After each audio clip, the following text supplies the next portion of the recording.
the most important one in cataract surgery is angle alpha, which is the angle between the optical axis and the visual axis. So angle kappa is more important in refractive surgery, especially when you are dealing with a hyperopic patient. But of course, larger angle kappa sometimes, if you do it even in a patient with hypermetropic, sometimes may have a decentration in the IOL. So coming to the angle alpha, as I said, that most important in cataract surgery, because it can be like, see, if it is more than 0.6, then better to avoid multifocal lens. This is very, very important. So I always do aberrometry workup all these patients when I do a premium surgery. At 4 mm pupil, more than 0.3 micron of higher order aberration, which cause a blur similar to the 0.5 diopters of defocus. So I normally won't implant trifocal, especially higher order aberration more than 0.7, coma is greater than 0.5, all these detail, because I do have got eye trace, no financial interest. So this is the advantage. If you're having eye trace, you can get the much all results, especially regarding the MTF also. So after talking all this, sometimes our first choice is going to be the monofocal intraocular lens. Probably we have to tell the patient that they have to wear the glass for near and intermediate distance. So because this avoids annoying the halos and glare and halos. Of course, multifocal intraocular lens have got a diffractive step on the IOL implant that create a smooth transition between the focal points. Of course, for housewife it does well. But which was not addressed is the intermediate vision with this multifocal. Especially it was problem for some of the occupation like drivers, computer professional, painters. They have to really change their lifestyle modification. So there comes, I think, the trifocals. Most of us been converted into trifocal. This was my earlier video. I've been used more than, I think, 1500 lens of trifocal from Zeiss, and which gives me very good result. That is ATLISA 839 model. It comes even in the toric platform 939 model. Always I believe that the 4-haptic platform, the stability of the lens as far as toric is concerned, I am for that. Once again, depending upon the surgeon's comfortability. So these are the advantage with the multifocal lens. Patient will have a distance, unaided, intermediate and near vision. Freedom from the glasses, of course, good for indoor activity. But there are disadvantage. It compromises the quality and contrast sensitivity, and also glare at time unbearable in night driving. Some need to wear the glass for very fine print. They require extra light, especially not suitable sometimes for a skilled work. And sometimes you may have an unsatisfied patient. So for all these patients, short-term glare and halos also will be intolerable with those who are doing the active night driving. There comes again monofocal and EDOF. So coming to the what is true EDOF, what just in continuing with the Anish discussion, what is this true EDOF? I am talking first about the true EDOF with the rings. So these lenses are actually excellent compromise of benefits of both monofocal and multifocal lens. More spectacle independence compared to the monofocal lens, with a fewer visual side effect compared to the multifocal IOL. They may be little bit okay with the sensitivity with the visual side effect, but except to wear the glass for a near print. So coming to the what are these monofocal EDOFs? These are the newer monofocal IOL, does not have the rings. So I am talking about this lens because of the time I am trying to rush in. These don't have the rings, especially this newer one. This is the lens from Rayner EMB lens. I don't have any financial interest. It has got an anterior aspheric anterior surface. It has got a controlled positive spherical aberration in the center of the lens, and also if the edge is such a way that it reduces the longitudinal spherical aberration. Very important, doesn't have any ring, so that reduces the dysphotopsia. This is one of the, I think, first few lenses I operated quite first time. The results are amazing. What I do, I make the dominant eye emmetropic, make the non-dominant eye myopic by 0.5 to 0.75. That gives me the very good results. So I will not be showing. So in the end, I want to talk about why torics are good, because torics are much superior than any of the LRIs. So in my practice, more than 0.75 diopters, I always go for toric lenses.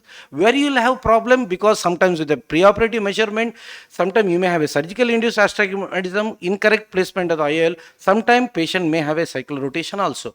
What happens, 1 degree of in torics malrotation negates 3.3% of toricity, and 0.65 to 3% cases more than 10 degree rotation may have an axis needed for re-rotation.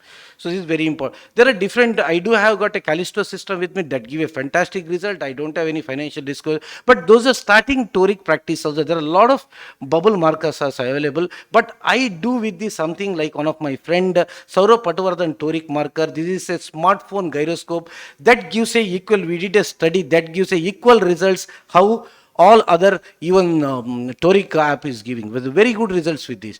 So improving the toric outcome, always counsel the patient appropriately. Plate haptic lenses according to me offer better capsule stability than less rotation than postoperatively. I best is of course markerless system because it can take the data from the oil master 700.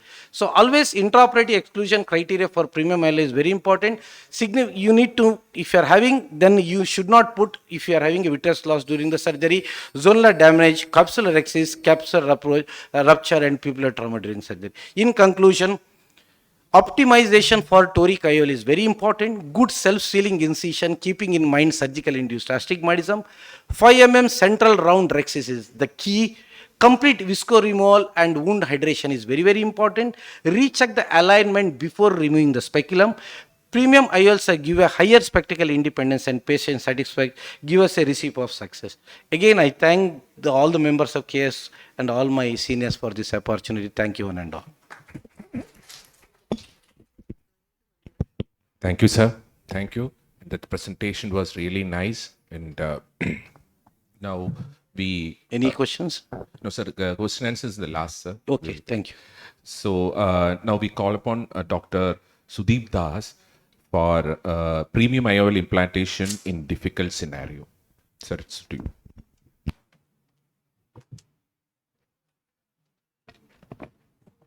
Yeah, thank you for this opportunity. So when we come to this,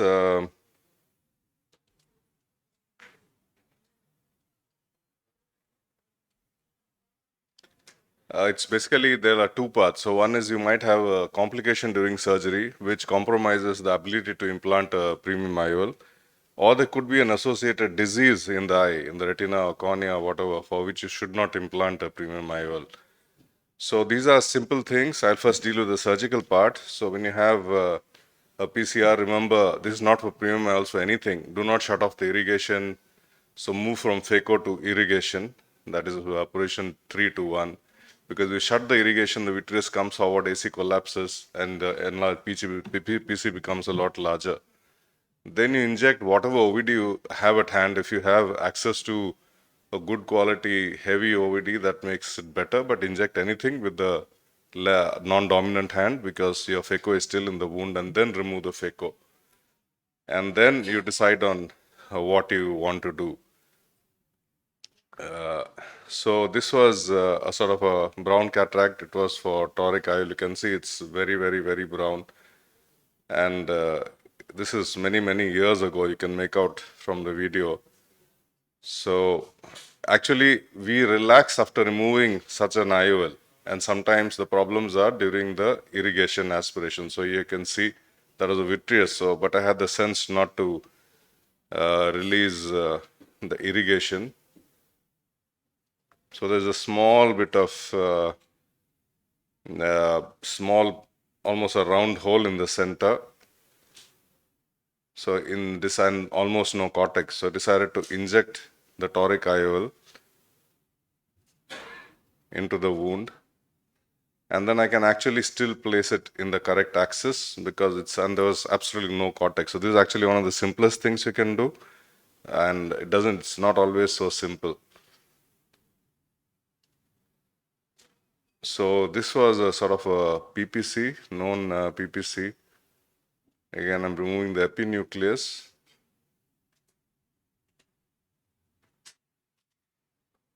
And everything is actually gone on all right, but we have this stupid habit of just trying to remove a small bit of speck of posterior capsule opacity. It doesn't even make any difference to the patient, and there the PC is open. But again, have the good sense to inject viscoelastic. And this was sort of a flap, so I could convert that into a posterior axis. Now you can actually see it happening. So you need eagle eyes during surgery. Of course, eagle sees distance, we need to see the near also. So moment you have to be able to detect